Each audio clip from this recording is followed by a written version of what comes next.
Here, what's up, guys? We are heading in to travel day, April 24th, Thursday. Kind of a weird day for baseball, all spaced out, randomness. Shouldn't be a long one. Shouldn't be a long stream, that is. What's up, Rob? What up, Hojen? What up, Justin? Cooked by the Royals. Yeah, that game getting postponed is annoying. You already know that when that game plays, they're gonna go off. You just know it. Hope you guys had a good day of baseball, whether you're prop betting or playing DFS. Kind of a spaced out double slate opportunity, almost a triple slate. 2 extra games on the Fanduel main. Had a ton of surprises today. Dodgers Cubs have another slugfest. Orioles look good. They don't go crazy, but a couple of double-digit fantasy point performances there. James Wood goating again. There's an Austin Riley. We talked about this yesterday. Austin Riley's batted ball data, his barrel rates and all that stuff right now. And that when he squares the ball up, it's crazy. And Miles Michaelis is a guy that can neutralize his strikeout rate. Well, Austin Riley hit a ball that would have been a home run in 29 out of 30 parks. The one park it wouldn't have been, Truist Park. So if you were on Riley because of that little blur blast tonight, my bad, shoddy. That's a bad beat. Also, Aaron Judge, he had a triple that was like off this weird Tetris wall out there in Progressive. That's probably a home run in half, if not 20 plus major league parks. So the uniqueness of baseball. Corbin Carroll with his second homer right now. Corbin Carroll's so good. Something crazy. Same guy hit a homer in back-to-back games. Twitter told me that was impossible. Same guy. Oh, yeah, it does happen. There's a couple guys that hit a homer. Lawrence Butler, he hit one yesterday. Wyatt Langford, I think, didn't he have one tonight and one yesterday? Couple guys. Like, I know we talk about hot streaks not being quantifiable. Mathematically, but it's a thing. When a player's locked in and he's feeling it, that's real. You just can't mathematically put it down. And when you tell somebody this guy's hot or whatever, nerds will cringe at you, but it's a real thing. Because now the nerds are like looking at last 30 ground ball rates and stuff like hello, that's literally the hot and cold, you know what I mean? The hot and cold debate. Whatever, we live. You guys are watching on YouTube, new to the channel, I'm Gun. This is the MLBgrind.com first look at Thursday, April 24th for MLB surface research, going a little bit deeper, especially on the pitchers. Come away with some leans and likes for sports betting and DFS. This day kind of looks like it's going to be paced to where it's not going to be that stacked, but hey, man, we got a job to do. Let me pull up pitcher props, get outs. So throughout the duration of this stream, I'm going to be filling out an early look at the MLB Grind spreadsheet. Man, there's not a lot of outs here, which is something we've developed over the course of the last decade to help quickly, expeditiously research all that baseball has to offer day to day while adding to it over the years and adding more tabs to the spreadsheet. Got a few ideas after today that I'm gonna try and code out. Hopefully within a week they'll be ready for launch. A lot of it has to do with just consolidating tabs. I think I've come up with a way to make it a little bit more aesthetically pleasing. Just gotta code it out. And then I have a couple new tabs that I've got in mind, especially for those single game analyzations.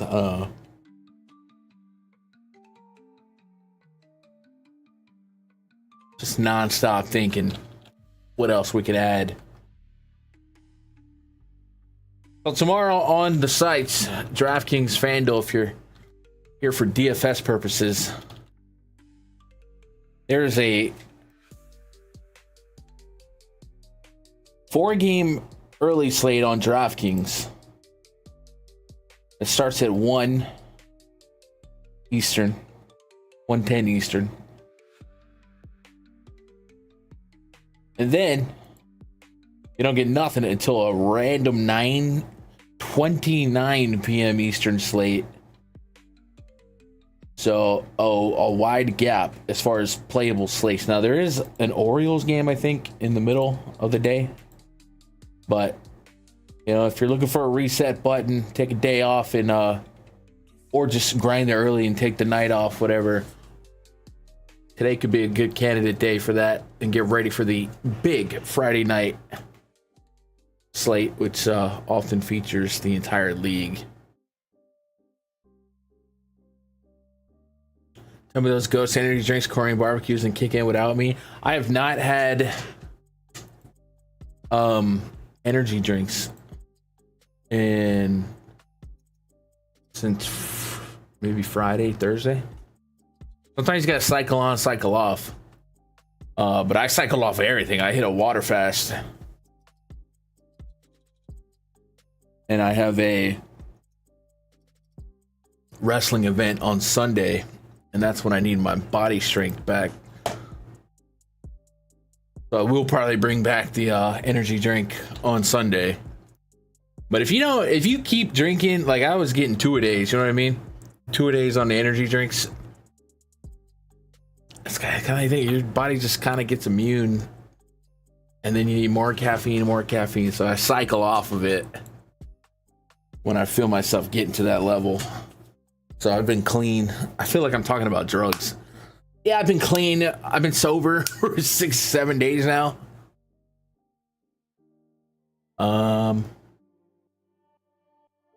Then that Korean barbecue place not even open. Shane Smith taking on Chris Paddock to start off this early slate.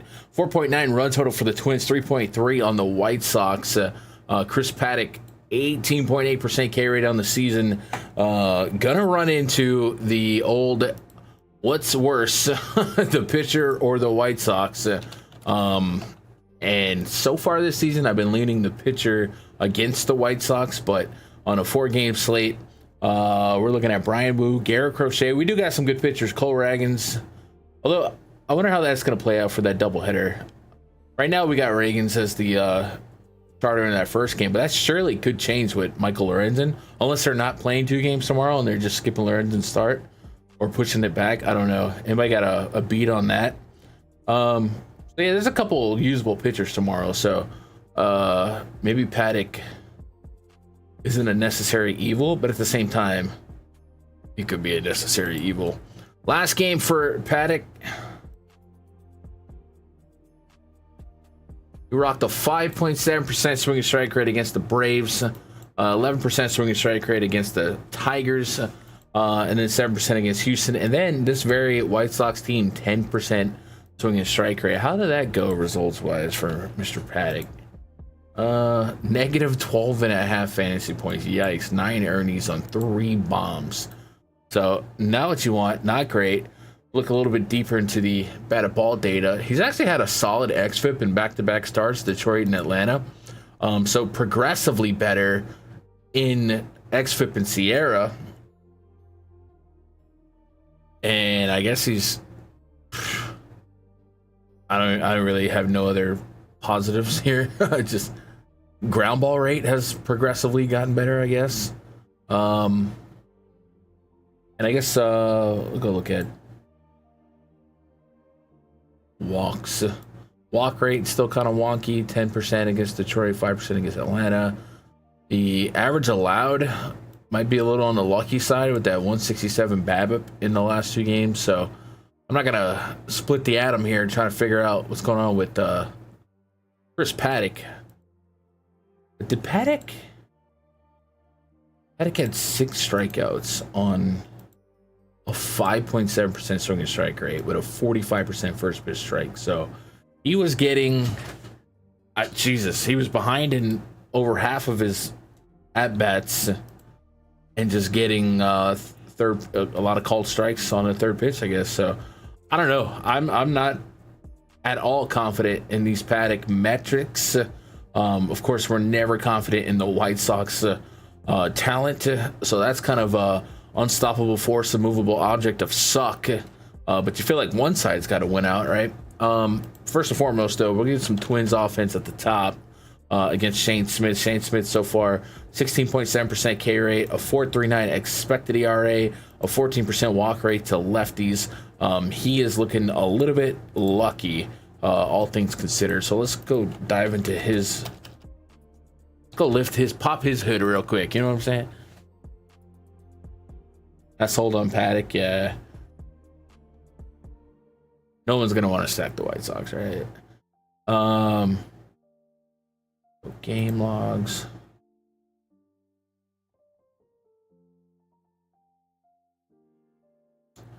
So for Shane, he's rocked a 194 BABIP on the season.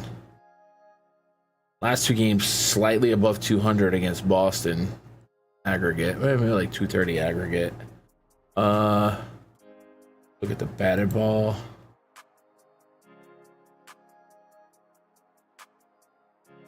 XFIP, his best XFIP under 3 against Cleveland. Everything else was not great.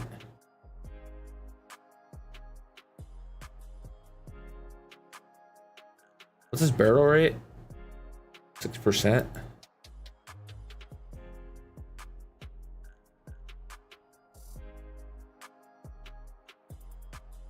Elevated hard contact as well. So a little lucky. We'll get into some Twins. We saw a little bit of life in this Twins offense yesterday. Byron Buxton, top of the bomb detector, got into one. I feel like you have to, one side of the White Sox and Chris Paddock like comes out, right? But ill. Just totally ill. I would say bad hitting beats bad pitching at the major league level. I guess I'm gonna go White Sox. I'll go Substack and then Chris Paddock and DK only on that. But obviously the Twins are what we're looking for here. You cycle off when they're not on sale. Energy drinks, yeah. They're always on sale, dude. You walk into a gas station, some energy drink is on sale.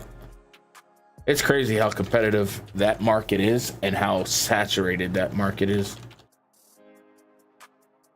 And there's always like new drinks I've never heard of coming out.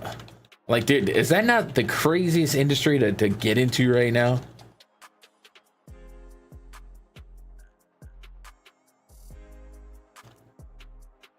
Like, if I was a business owner, I would not.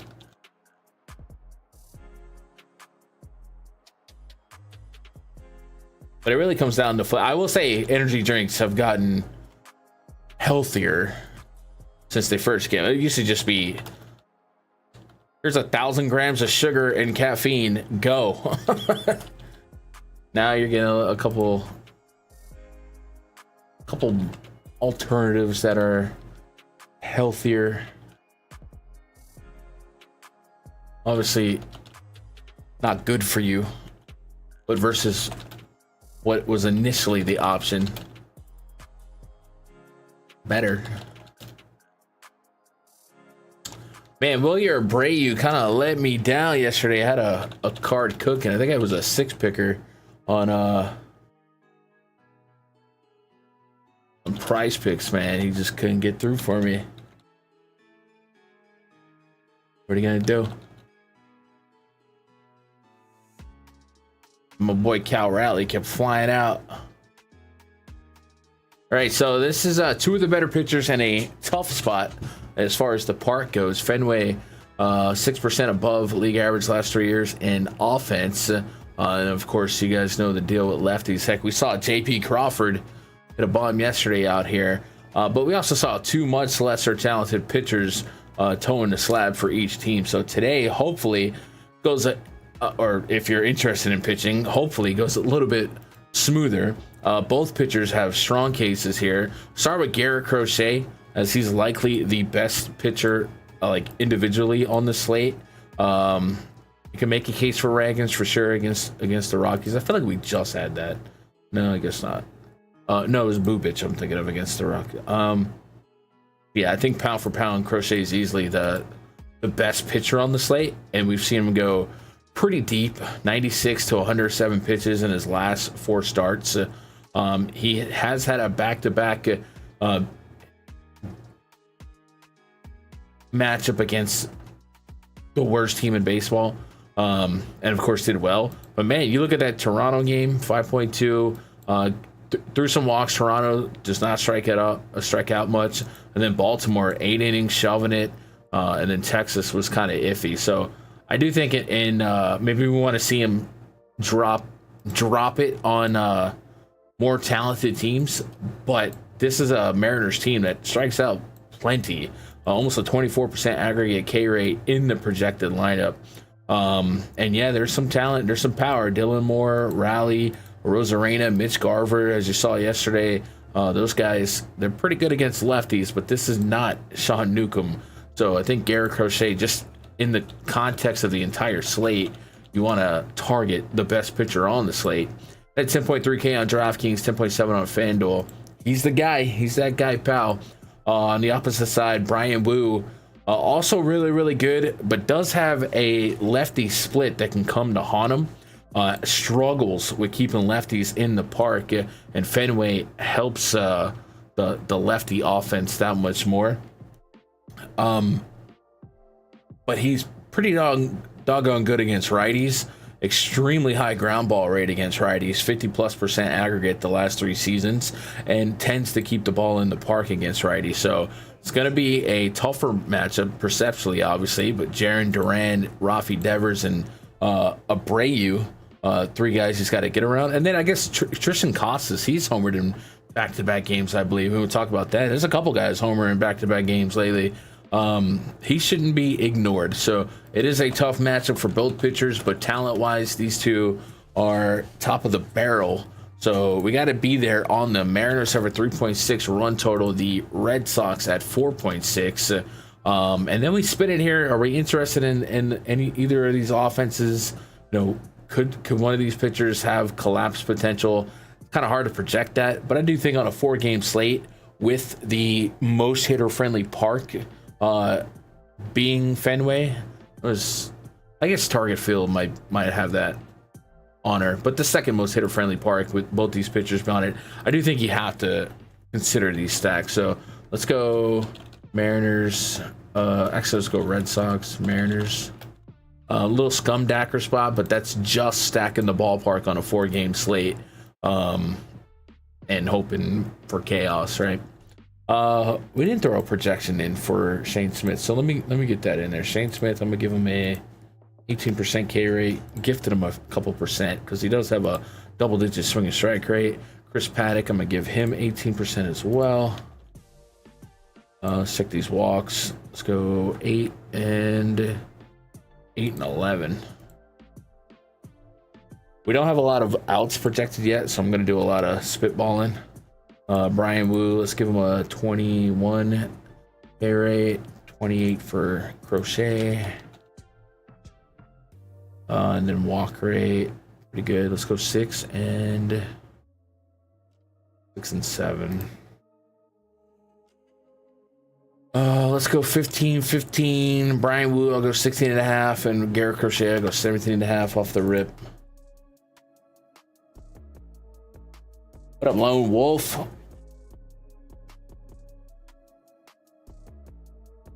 The outside feels like a scum deck or spot sale, striking almost 30%. Their ISO, yeah. What's up, Don? Any team you like tomorrow? Man, we're cracking the book now. Yeah, Costas is back-to-back really good performances.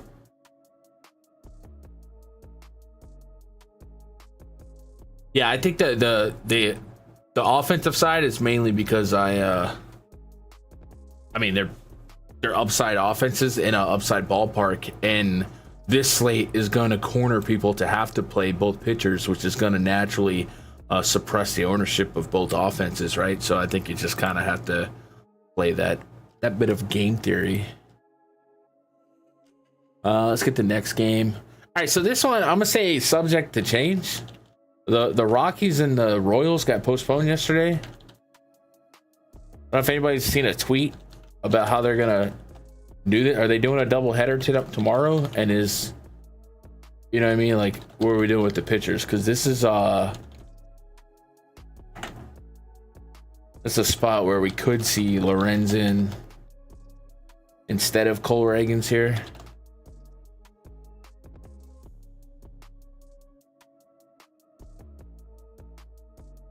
And then if we do see Lorenzen instead of Reagans, it makes Wu and Crochet even more owned, because obviously Reagans is going to project really, really good here.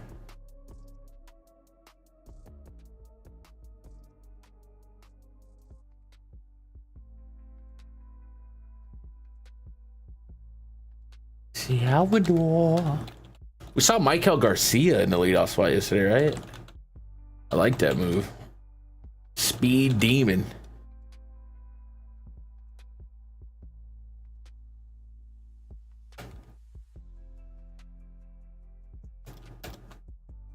Cole Reagan sounds like he should be a NASCAR driver. A doubleheader. But do we know who's pitching the first game? I'm assuming it's what we got, but I feel like it could get wonky there.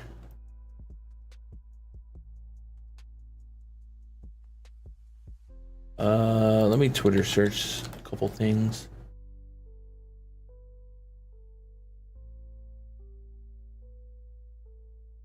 Twitter search the word Michael Lorenzen.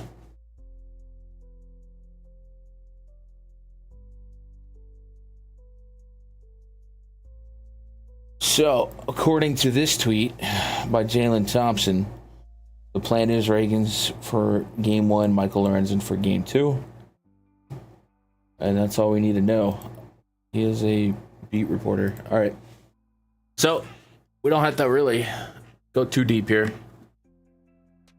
But Reagans is going to be your top play here. Possibly the top play on the slate. I know I said Crochet and Wu are your most talented. Cole Reagans is right there, arguably better if you consider, the longevity of his 30% K rate and low whip, and gets the Rockies. Now, I'll give the Rockies a little bit of credit. They have shaken up that lineup a little bit, made a couple options. This isn't the same lineup from the first few weeks where Chris Bryan and a couple randos are just out there being free outs. With that said, it's still a high K lineup, and it's still generally a bad lineup. But I was kind of curious with the Rockies lineup against Michael Lorenzen, and maybe we can tap into that tomorrow, because they had some fun, like the Mickey Moniacs, right? They had some lefties up there that kind of made that lineup more fun. This lineup, if they roll this lineup out against Reagans, I'm in it. It doesn't matter if they go all righties with one lefty or whatever they throw out. Reagan strikes out lefties more consistent at a higher clip against righties the last couple of years, and that might have been something that the Orioles got mad about, or was that Bubich?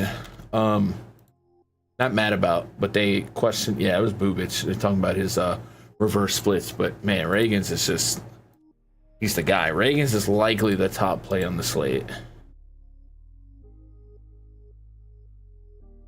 hasn't played against Colorado. Rough outing against Detroit. Can't really take that from him. Detroit, low key, believe it or not, one of the best teams in baseball. Go figure.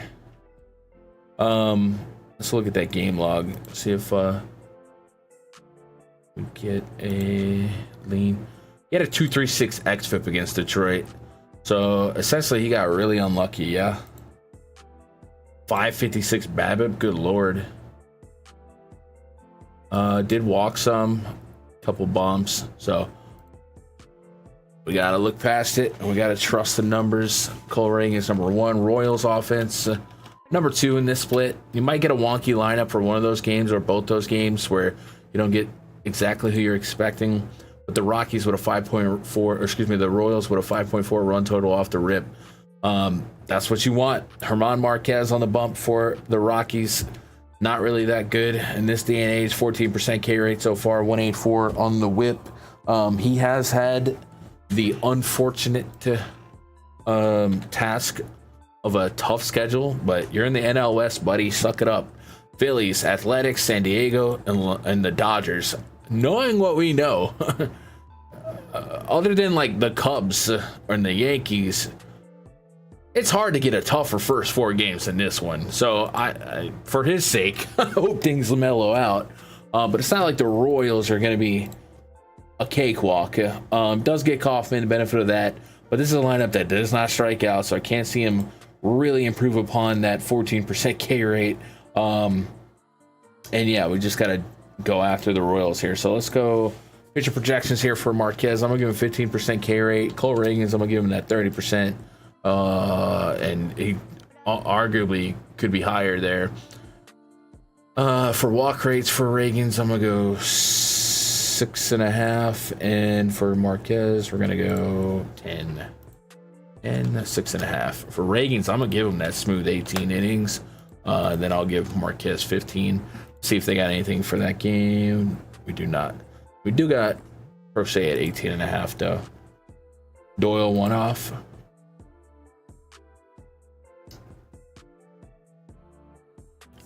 Don't mind it. I do think like on a 4-game slate like this, and we're seeing it more. We are, but unlocking one hitter against your pitcher, if you still use an optimizer, where you got to do that. But I'm seeing a lot in simulators where you don't really have to do that. But yeah, it wouldn't be crazy. Even if you're hand building here, you might. Now, I don't know if I'm co-signing, picking on Reagan specifically, but you get what I'm saying. Like, if you're going to grab a Crochet or a Woo, it wouldn't be insane to grab a Rafi Devers or the Casas or something like that to kind of exploit his weakness and also understand that it might just be a 3 or 4 pitcher slate.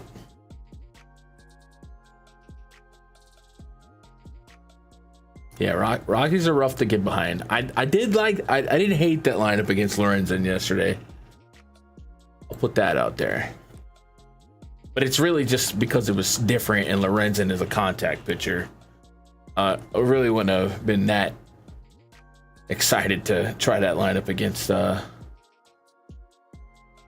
good pitcher. Last game on this 4-game early. Brewers and the Giants. Ooh, is that game even finished yet? Man, Freddie Peralta had a rough go of it last night. I think he only had 7 fantasy points. That was tough.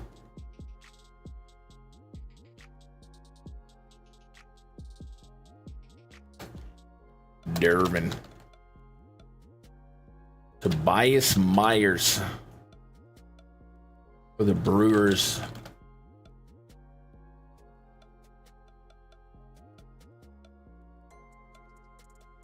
So a day game out there in the Bay. Makes it a little warmer. Might get a little bit more offense.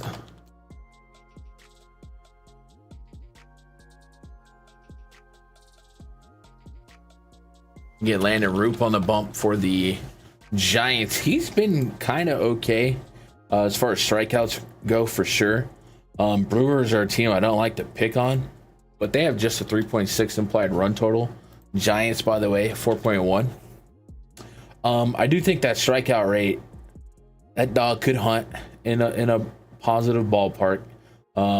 Willing to kind of lean on the 2.92 expected ERA to kind of trust that, you know, maybe we are a little bit unlucky in some spots. A 1.93 home run per nine to righties.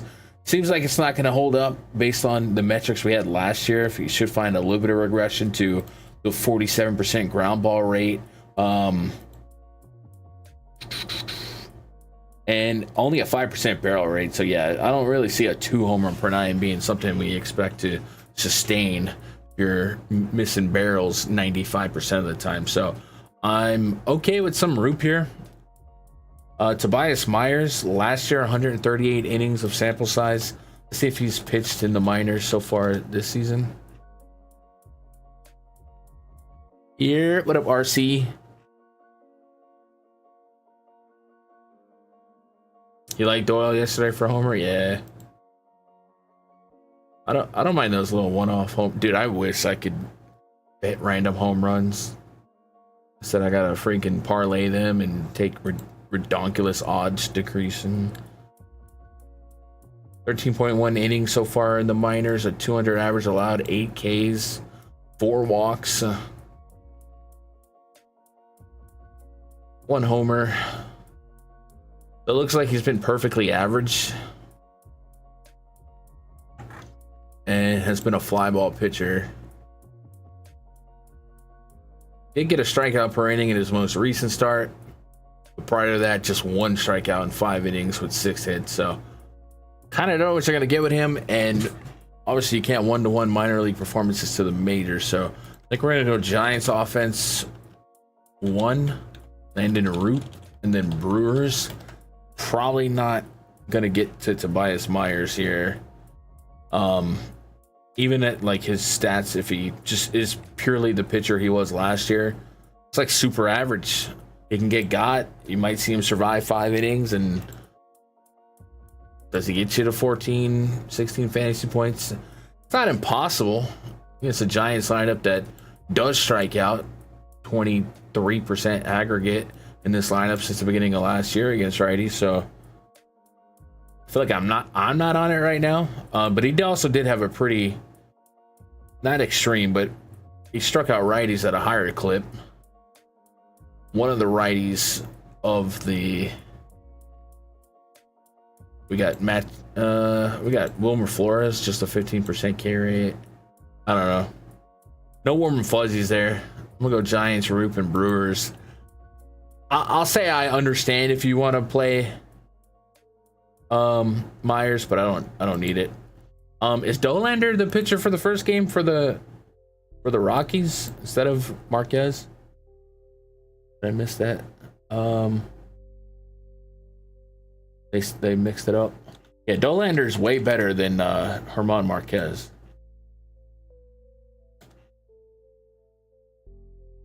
If I can get up to Rockies. Wait. No, it looks like Dolander was scratched according to Moonshot Alerts. I don't know. I don't know what that is. Some tweets are saying Dolander's starting, some tweets are not, but there's 2 games. Dolander's certainly better than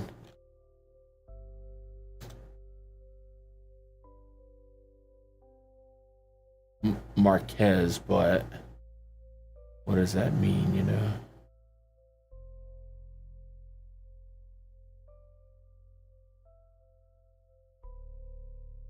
I don't really see it.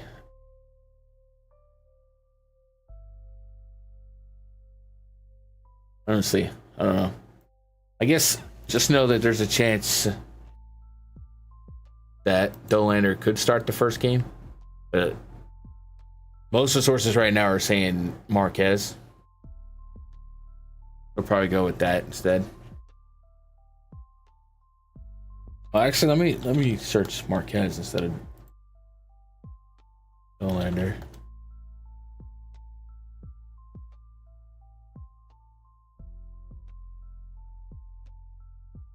I don't know who moonshot alerts are.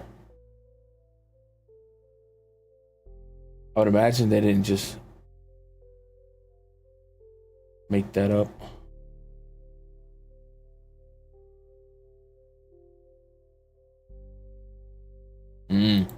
Guess we just gotta wait for the morning. All right. So yeah, like I said, I could see the case for Myers in like big field tournaments, but I just don't know that there's a ceiling on him worth tapping into. But I mean, if he gets 14 and the combo of the top four here, Crochet, Reagan's, Roop, and Woo, one of them collapses, sure. But I don't know. I'm not there. Just kind of sit this out, man. It's a very top-loaded pitching slate. So that's how we're going to chop that up for now. Tobias Myers, I'm going to give him that 20% K rate from last year. For Roop, we're going to give him, I'll meet in the middle at 25. Myers, I'm going to give him an 8. That fair? It's not that fair. I'll give him a 6 for walk rate. Roop, we'll give him a 7.5. I'm gonna go 15 for Myers. Roop, a 16.5, but he might be. I'm gonna go 17.5 then. 6 or 7 in his last 2 starts, so 17.5 for Roop. All right, so let's hold together our early pitcher projections now that we've softly gone through it.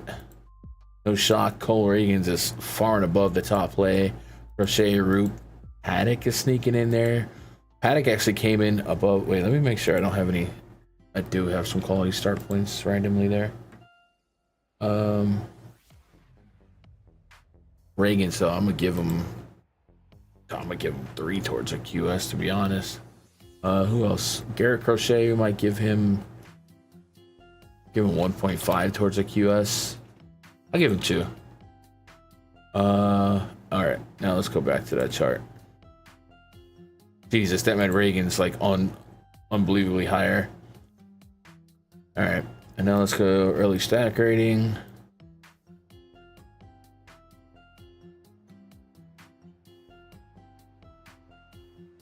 Oh, it's because Tampa's in here.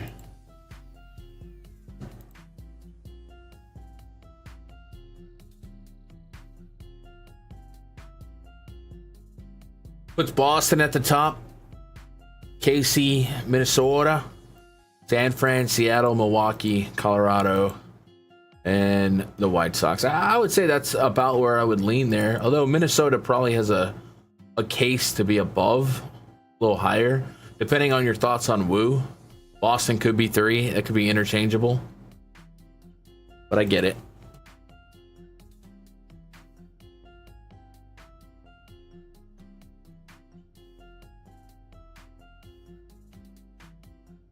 $20 lineups. Yeah, that might be fun on this slate. Four gamers. You almost don't even have to think about it. Just spit it out. Hit all the ranges of outcomes and move on. All right, speaking of moving on, we're gonna put this random day game in.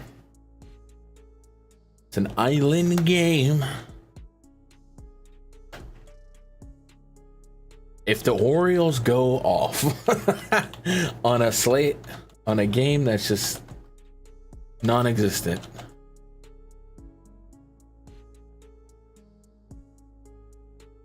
Orioles catching the lefty. If you're playing this one, you're likely hitting a showdown, single game slate, or you're just jumping into some prop bets. Nats and Orioles, pair of southpaws going at it. James Wood kept pushing homers. Oppo Tacos. Yesterday he pulled one, and it was crazy. So we'll see if he leads off against the lefty. He's so freaking hot right now that I probably wouldn't change it, but Baseball, man. Mackenzie Gore versus Cade Povich. Cade Povich is pure contact guy, high whip, home runs to righties at an incredibly high clip. Most of the best hitters on the Nats are usually lefties. Your James Woods, your Nate Lowe's. But this could be a sneaky Dylan Cruz spot. Sorry, we're going Nats. I'm gonna go Orioles here and then Gore. Orioles, by the way, a 4.6 run total. Nationals 4.6 as well. That's kind of crazy that Povich versus Gore's split on the as a pick'em. But Mackenzie Gore's been good. 38% K rate so far this season. A little under $1.25 whip. 3 expected ERA, 2.2 Sierra. It's kind of reverse splits, and that's been a thing for 3 years now. Gives up noticeably more homers to lefties and righties for the last 3 years. That might be the Cedric Mullins spot, dude. He's been so good for them.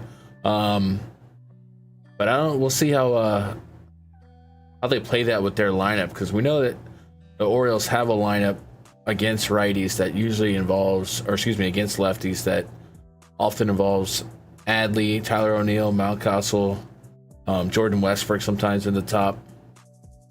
So there might be less than these 4 lefties in this version of the lineup, but we'll see. But that's how I'm going to rank it out. Actually, I'm going to go Gore over Orioles here. But it almost doesn't matter because it's a single game. Don't think the Orioles know how to go off. They don't know how to go off when people are on them. It's when you finally give up on them, they go nuclear. Like they did. I guess maybe it was just that Toronto series that made everybody go, wait a minute. But they should be good. I mean, all these players, I would love to have most of these players on my team. Most of them. Not all of them. Most of them. Adley, of course. Mountcastle, maybe. Gunnar Henderson, yes. Cedric Mullins is making... I mean, this team should be clicking, but it looks like they're having some chemistry issues, if nothing else, from what I've been seeing on Twitter. And we might see a management change soon if things don't shape up. All right, time for the weirdest start time. Guys, why is this a thing? 9:29 p.m. Eastern for the Pirates and the Angels. 9:29? Is that like a secret tribute? Like I've never seen that before. Pirates taking on the Angels. Tommy Fan, weird play where a fan kind of put his hands on him yesterday. And Fan, we know it's a little in his feelings. Jock Peterson will let you know about that.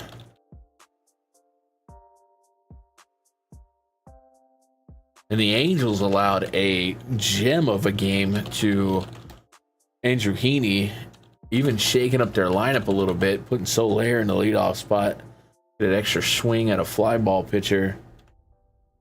It really worked. And the Angels are kind of one of those teams, man, Jekyll and Hyde in me. Like I started the season lukewarm on them, and then slow out of the gate. Then I was like, all right, Angels suck. Then the Angels they start popping off. Like that series with the Guardians was kind of high scoring. I think they had some fun games with the Rays, and then they get like Patrick Corbin and get smacked around. It's just like, what are we doing here? They're almost like the West Coast Orioles for me. Whenever they make sense, avoid them. Well, today they make sense. 8% swing and strike rate on Majinski, 17% K rate, a 2 whip with a 14% walk rate right now, and almost a 300 plus aggregate average allowed to both sides of the plate, and an elevated xFIP. Expect that to come down a little bit, especially against righties. Might look a little bit more like last year. He's always had a walk problem in the righties, but that 24% hard contact rate and a 73% ground ball rate, probably not going to see a 290 average allowed for long. But that's the thing with ground balls, man. Ground balls produce more hits than fly balls. So gonna need some more time for that to shake out.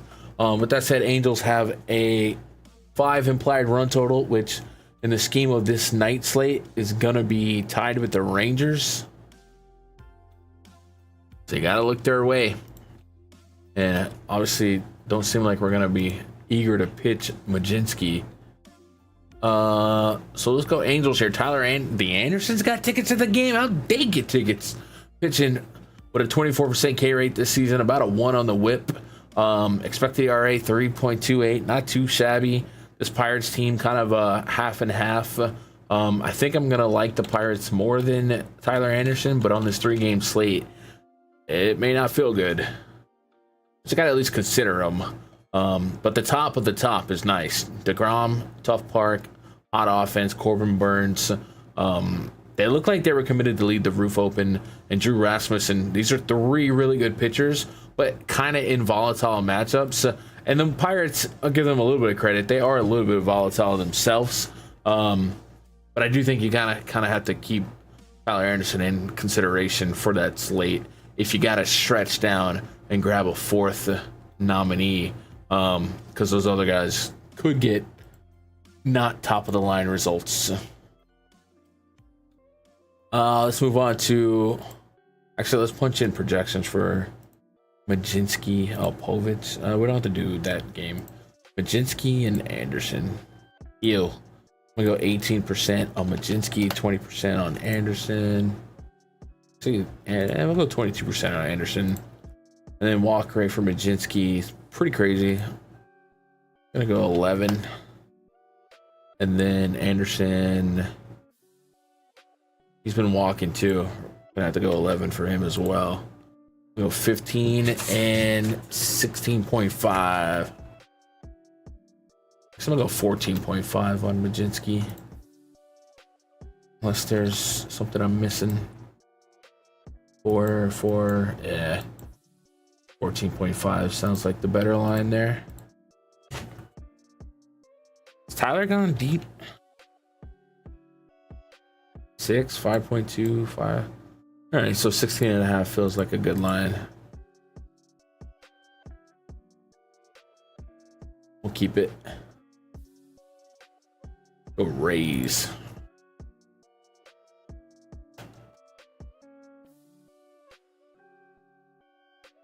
Chandler Simpson, he's fast.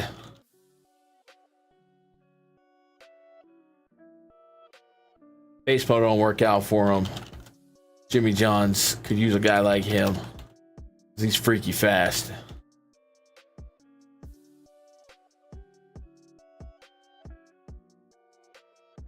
Sparkler plays out there in outfield, center field. I think he had a catch tonight that was like a 25% catch probability. And he just made it look like nothing. And like the announcers didn't even like kind of realize how tough of a catch it was. They're like, oh, he catches it. He's just like that dude. Rasmussen versus Corbin Burns. So kind of like the Woo Crochet spot. Automatically a 4-corner spot because we get 2 good pitchers, 2 solid teams. I like the D-backs more than I like the Rays. But I still respect the Rays. Corbin Carroll's a freaking glitch. So this is going to be a unique 4 corners that we got to figure out. We'll start with Rasmussen. Picking up where he left off. Almost a 30% K rate this year, matching what he had in 28 innings of work last year. Just pristine all the way around. 50+% ground ball rate to righties. And still a better ground ball rate to lefties than the average pitcher, and a 6% barrel rate. So this is a guy that can certainly be a problem for this D-backs team. But this D-backs team has a sub 20% aggregate K rate against righties since the beginning of last year. And we can kind of look at this year with a little bit more sample size and say They've been a little bit more susceptible with a 21.5% K rate as a team this season against righties, but it really does matter who is on the active lineup. So I just love Rasmussen, and he actually strikes out lefties at a better clip than righties, and that could be a way to neutralize the better players on the D-backs, i.e. Carroll and Pavin-Smith. So I think we start off with Rasmussen interest. Looking at these run totals, 3.9 run totals for the Rays, 4.3 for the D-backs. Certainly comes down a little bit from where it was yesterday. I'm going to start with Rasmussen. Corbin Burns, looking like he's struggling to find it out the gate. 18.5% K rate overall this season and a sub 9% swing and strike rate with over a 5 expected ERA. A lot of power allowed to righties. That has been something that is normal for him, but it's been extrapolated this season with a 33.3% hard contact rate to righties, a 2.7 homer per nine to righties, 9% barrel rate, and he's striking righties out a lot less, 10% less than last year, which is obviously creating an opportunity for more homers. So, is Corbin Burns broken, or is this bad luck? Well, let's go to plate discipline. Actually, let's go to game log. Into plate discipline. Yeah, other than the Yankee game, of course, sub 10% swing and strike rates. Now the Nats, the Cubs, Nats, we know, we look back at that list. Actually, I already closed that list, didn't we? The Nats, we know, can be a little scrappy. So let's just see if we can strength of schedule this at all to give them kind of an excuse. So the Cubs are 11th in K rate versus righty, so close to league average. The Brewers are fifth, the fifth lowest K rate against righties. The Nationals are 8th lowest. So in his defense, the three teams he experienced a single-digit swing and strike rate or against top 12 teams in strikeout rate. But it's Corbin freaking Burns. You usually don't have to create excuses for him. He's been that guy. He's been a strikeout guy. So we're looking to see if he's going to find it. So I guess the next step here is go pull up his pitch tracks. See if there's any differences this year to last year. And it looks like, first and foremost, he's throwing that cutter. Went from 45% usage to 57%, so added 12% on that. And last year, the cutter did have a 19% whiff rate, which is not crazy. So he started throwing a pitch that doesn't miss bats more.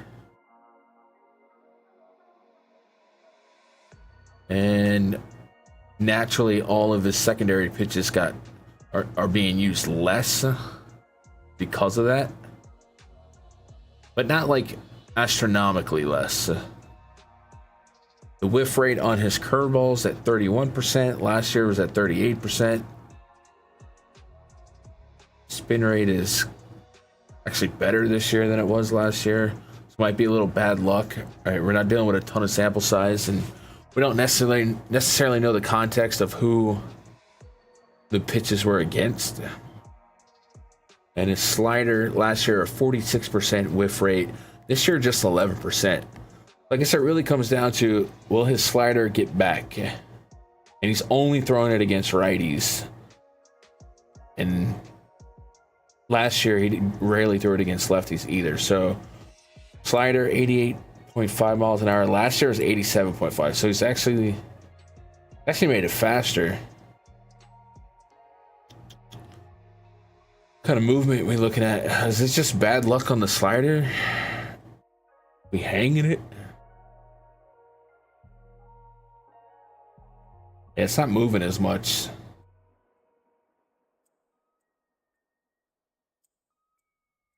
Like 4 inches less vertical drop.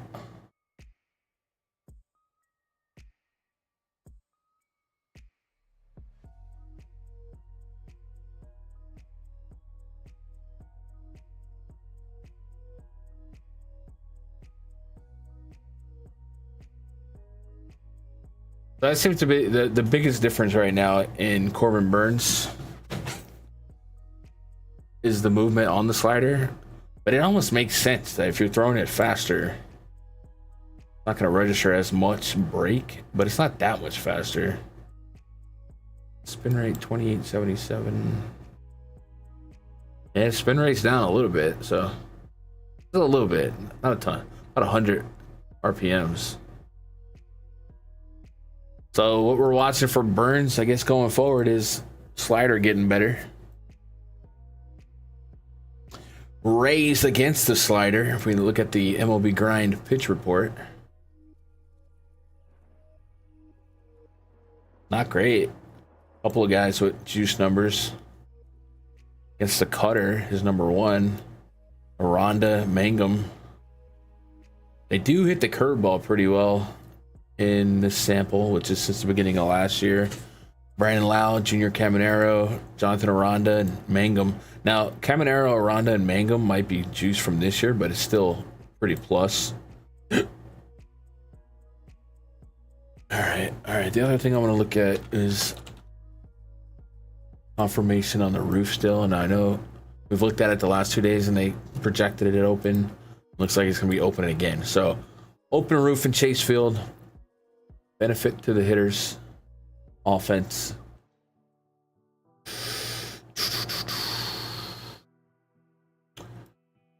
I think I'm gonna give them the benefit of the doubt here, but it is a four corners. I think I go Rays over D-backs. I got a little bit more respect for Rasmussen than Burns right now, and that's how we split that out. So do a projection here. I'm gonna go 30% carry rate on Rasmussen. I'm gonna give Burnsy a 22, and I'll give it a 21. Walk rate for Rasmussen 907. Burnsy will go 8. He's walking lefties at a high clip. Walking lefties, giving up bombs to righties.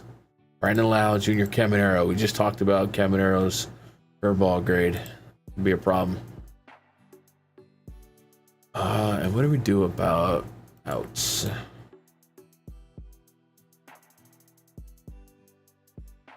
$15.5, and the juice is on the under. Jeez, I got Burns juice for the over. All right, 15.5, 17.5. What's the deal with Rasmussen right there? I guess he just hasn't gone deep.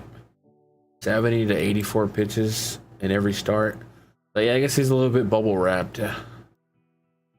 I guess the ranking would have to be DraftKings.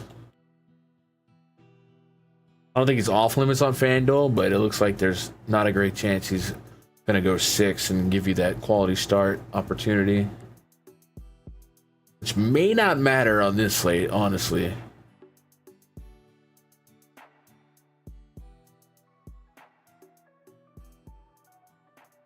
All right, one more game. Take a pause for the cause.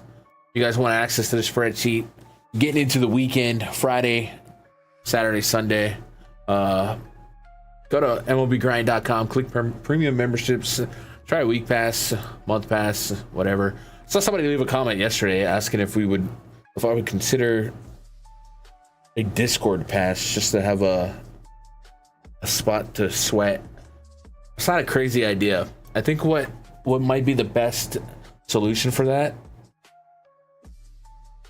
might be the YouTube subs. Hopefully they unlock that soon, which is like $4 or $5 a month, and that might be a cool benefit.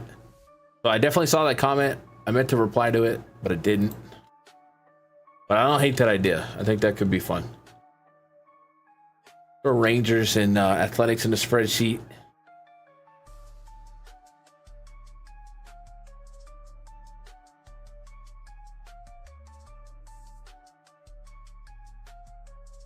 Saw a different Rangers lineup the last 2 days. We actually saw no Jock Peterson yesterday, which was probably a breath of fresh air.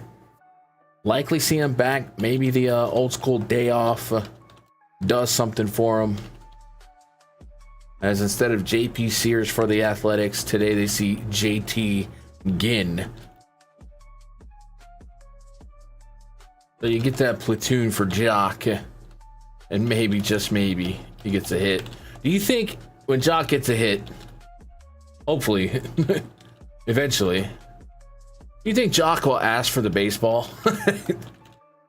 It's been kind of that bad of a stretch. This is Chris Davis Orioles end of the Orioles levels. Jacob Wilson was making headlines for not drawing a walk, batting over 300, and actually hadn't seen a count that saw 3 balls. And then last night, he actually drew a clutch walk. So that monkey's off his back. We got Jacob deGrom twirling the seams for the Rangers here. Now, interesting dynamic, as the Athletics have been the second least strikeouts against righties so far this season. And we've actually seen a couple of deGrom hiccups in terms of dominance. The Dodgers, of course, he show out against a World Series champ, 7 strikeouts, 7 innings, 96 pitches. All that is a great sign. But Seattle, Tampa Bay, teams that were a little bit more, not the Dodgers, gave him a little bit more problems. And he's allowed a homer in 3 games straight and 2+ in 2 out of those 3 games. So kind of a range of outcomes that might make you wonder, and I'm curious to see how the field reacts to that. Generally, I'm like, this is Jacob deGrom, it's the Athletics, go for it. But the Athletics have been really good at baseball this season, and deGrom's kind of hit or miss. Now, with that said, deGrom doesn't have to do a whole lot at 9K for this slate. Matter of fact, no pitcher. I wouldn't even think about pricing on this slate. Just, is he going to be a top 2 scorer over 50% of the time, over 60% of the time? Feels like it. deGrom, Burns, Rasmussen feels like a 3-headed pony, right? Like, those are the guys that likely figured this slate out for you. If 2 of these guys collapse, like if Burns can't find it and deGrom struggles, it's going to get real weird at the top. So I think Jacob deGrom has to be at the top of the interest ranking just because he's Jacob deGrom. And when he's on, he's the best pitcher on the planet. But I don't know if we've moved on from those from that time yet. With that said, we got a run total for the Rangers at 5, for the Athletics at 4.2. We'll go Rangers offense next, and then Athletics. JT Ginn is pitching for the Athletics here. 30% K rate for him so far this season, with a 10% swing and strike rate. The 10 innings of work probably means that 30% is going to be a little bit inflated when we stretch it out over to a longer, broader body of work. He's also had a little bit of a walk problem, 2-2 in his last 2 starts. He's also had 2 starts against 2 good teams. The Brewers and the Mets, not necessarily teams that I go crazy with righties for strikeouts. But he kind of held his own there, a strikeout per inning plus in both of those games. So I'm somewhat interested in the thought of Ginn, just based on what I just said about this slate. On the surface, feels like it's 3 pitchers and good luck. In the interest of tournaments, is there an above 10%, 20% range of outcomes that we get JT Ginn with a shot of 20 fantasy points at 7,200? So I would say yes. And then I'll say we have to consider him. The XFIP is great. The advanced metrics on his side, other than the walk rate, I'm a little bit interested. The barrel rate could be a little bit better, but it's not horrendous for this size slate. Let's go back to discipline. 50% first pitch strike. You like to see that a little bit higher as well. That's dipping into his walk rate. I'm gonna throw him in. This is a true 4 corners here. I'm gonna throw him in the blender here. This version of the Rangers lineup, certainly without Corey Seager, is not. not one I'm running from. We got Dustin Harris in this projected cleanup spot at 2,600. That could be a fun spot. That's probably way too cheap if he is in that cleanup spot, or in that 3-hole rather. Him and Langford have been looking pretty good. That's a really cheap 5-run team now that I'm looking at it, and that's probably going to make them the highest owned team on the slate without a doubt. I think it has to be. They're just so cheap. Like, even if you go Angels, who are also 5 runs, 4,600 for Ward, 58 for Trout. I guess it really doesn't matter because pitchers are so cheap. But man, the value projected there on the Rangers, kind of crazy. All right, DeGrom, I'm gonna boost him up to a 26% K rate. I'll put Ginn at 26. I don't know if 30% is the right number, but it's not like the stats are telling me he's lucky. And then walk rate, I'm gonna go 8 for DeGrom. I'll go 8 and 8.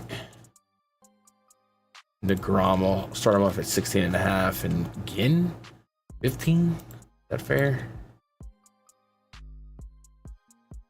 Yeah, I think that's fair. What did the books give us something on DeGrom over? No, oh, they do 17.5. Juice on the under, a little juice. I'll give him one more. Can't really imply anybody for a quality start on this late slate, but I will give anyone with 17.5. I'll give him one more point, and that's DeGrom and Burns right now. So let's spit out the main slate pitcher projection, and let's go.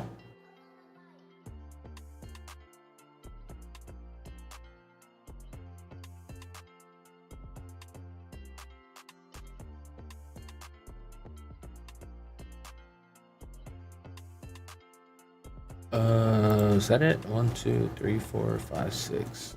I think we got it. Yeah. Anderson. All right. And that gives us DeGrom, Burns, Anderson, Rasmussen. I think Burns having that 17.5, even without his strikeout stuff. Good shot at going deep enough. Like, I get less than 5.5 Ks. Stack rating. Open it. Go Pitt, LA, TB, Arizona, Texas, and Athletics. Stack rating is a lot of 5s. Starting with Texas, then the Angels, Athletics, Arizona, TB. So that slate could be really, really scrappy. So we can close this tab out. We can bust open the bomb detector. Get that sorted.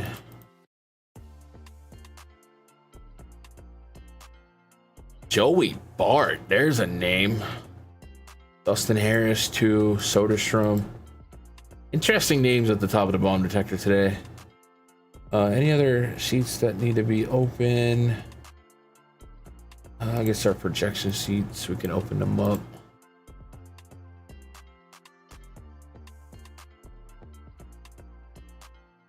All right, chat, if you got anything else, throw it at me. Pretty laid back stream. We're not gonna do a night stream tomorrow. Those Friday massive slates are typically night slates. So right now I'm kind of leaning Monday, Tuesday, and Fridays as our day streams.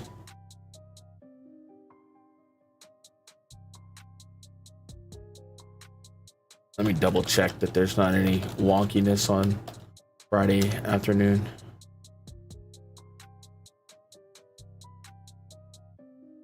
There is one game, the Cubs and Phillies, so we'll just have to whatever. Colin Ray and Taijuan Walker, your projected starters on that game, and then so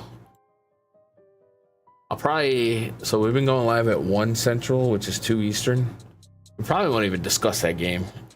and then we'll just dip right into this huge Friday slate. So that's when we'll be back live Friday afternoon. The correction spot for Jock. It would be nice for, I mean, Jock's a likable guy.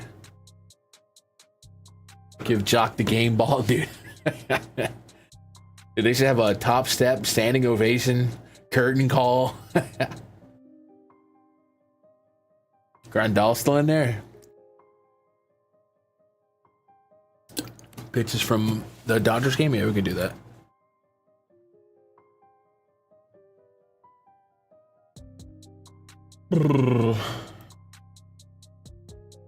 Look at pitch types.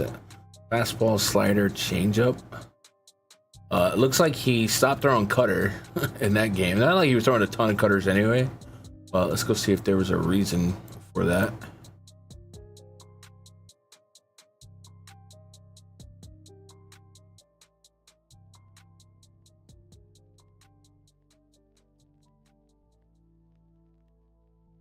Or is that curve? Oh, that's curve. I'm stupid. Curveball this season actually hasn't been that bad. I guess he just didn't need to use it. Fastball with a 523 expected slug. Honestly, his pitches expected stats aren't that bad.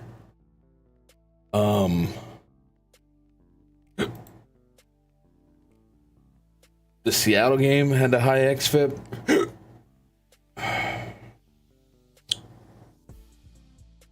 The two sides of the sandwich is sub 4 xFIP, so we'll live with that.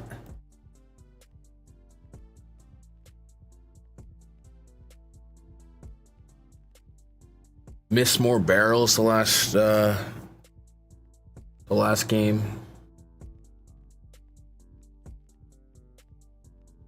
Velocity. He found almost a mile an hour on the fastball against the Dodgers. Changeup was a little faster as well, a little bit. A little bit more movement on the fastball. Or horizontal movement. Vertical movement was different than the Seattle game. Same with the changeup. That changeup had what does that mean? 3.3 inches of vertical movement, and only had 1.2 against Seattle, 1.8 against the Rays. So definitely looks like the changeup just looked better. This changeup this season has a 44% whiff rate, so that's a good sign.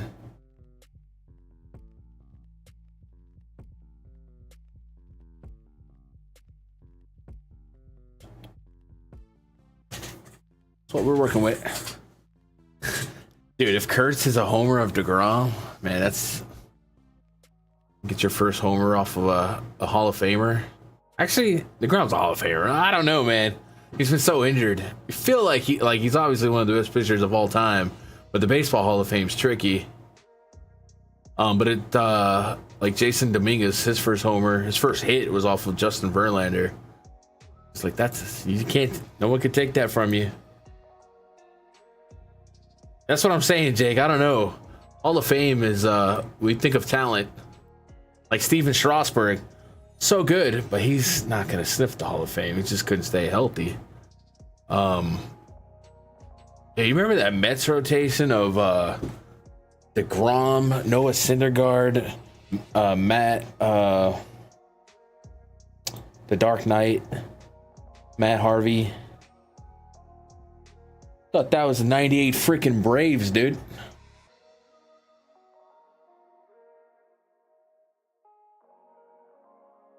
And now none of them are going to be Hall of Famers. At least the Braves were.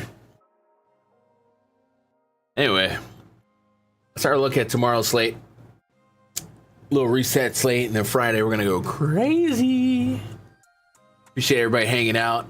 If you're watching this on YouTube, do me a favor, hit that thumbs up. Leave a comment. Your thoughts on these night slates versus day slates.